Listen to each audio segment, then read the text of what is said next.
Now, UPI transactions in semi-urban and rural areas have seen a 650% rise between January and October this year compared to the same period last year. Digital payment network PayNearby's annual Retailonomics report has found. Now, this report is based on business data collected during this period across 1 million plus retail touchpoints across the country. Now, it finds that Kirana stores saw a 25% growth in value and 14% growth in volume terms in assisted financial transactions overall, indicating a shift towards branchless and digital banking. The report also finds that MPOS business has seen more than 100% growth, along with 25% increase in demand for micro ATMs and MPOS instruments. However, cash withdrawals through micro ATMs have also seen a 25% increase in value and 28% in volume. So let me welcome Anand Kumar Bajaj, who is the founder and MD and CEO of PayNearby, to analyze the findings of this report. Anand, thanks very much for being with us here on Startup Street for this very special episode. We're also celebrating our 23rd birthday here. First, while there is a clear indication in your report that there is greater adoption of digital in these semi-urban rural areas, there's also been an increase in cash withdrawals, your report finds, even if it is for smaller amounts. So what is the takeaway here? Cash remains king, but there is some shift towards digital?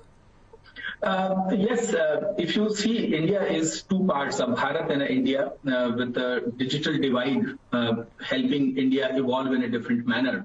Last year, you would see 2 trillion INR grew in cash alone, and simultaneously there was a spurt in the digital adoption. So these are two states of mind, states of economies operating at a different level of speed of efficiency towards digitization. All right, so we're continuing to see that dichotomy between two parts of India. But, Anand, there was some concern after the pandemic that, once the pandemic recedes, it is starting to do, the momentum in digital may or may not sustain. Now, UPI, of course, seems to be one of the more popular methods for digital adoption. But what sort of growth have you seen in, other forms of digital payments? So, ma'am, you will see that amongst the 600,000 villages, 6 lakh villages, 32,000 bank branches were not enough. The millions of PMJDY accounts opened had almost all their cards, debit cards, expired because of chip and PIN guidelines coming in. I'm glad to report that the cards reissuance has started. The rebank phenomena has started in India again, where the cards which were expired are being reissued. New current accounts, saving accounts are being opened by tons in the deep interiors of the country. And that is helping people adopt to digital faster. So these are two tracks, and they will continue to propel on their own, at their own speed.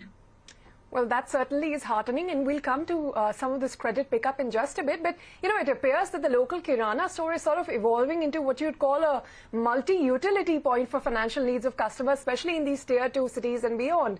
What sort of bill payment, mobile recharges, travel booking trends are you seeing there that could indicate that this demand consumption trend is picking up in the post-pandemic world?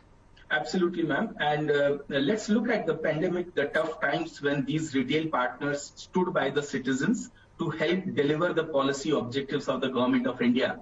The DBT subsidy, the registration on Umang or on the COVID vaccination or job registrations, all of these things were being relayed through these digital Pradhan partners of PayNearby, for example. That has augmented their trust to almost a sovereign grade. People relate to them as if they are part of the government. And basis that, now they have started harnessing that trust factor to fetch services in any other form also. OTT or bill payment, BBPS from NPCI, or for example, EMI collection by 50 plus microfinance institutes is happening at these retail outlets.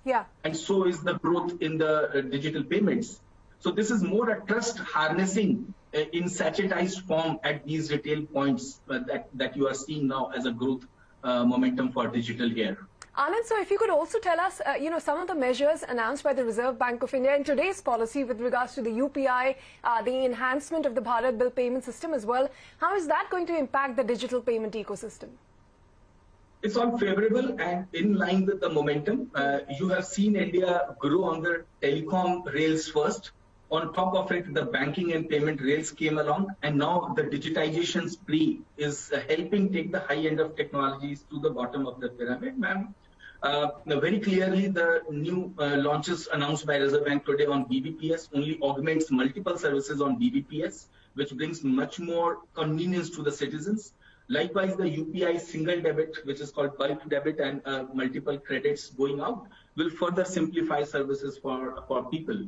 So these are all in tandem. The launch of e-rupee or the CBDC recently, all of that are actually helping reach visibility, transparency into the mass market.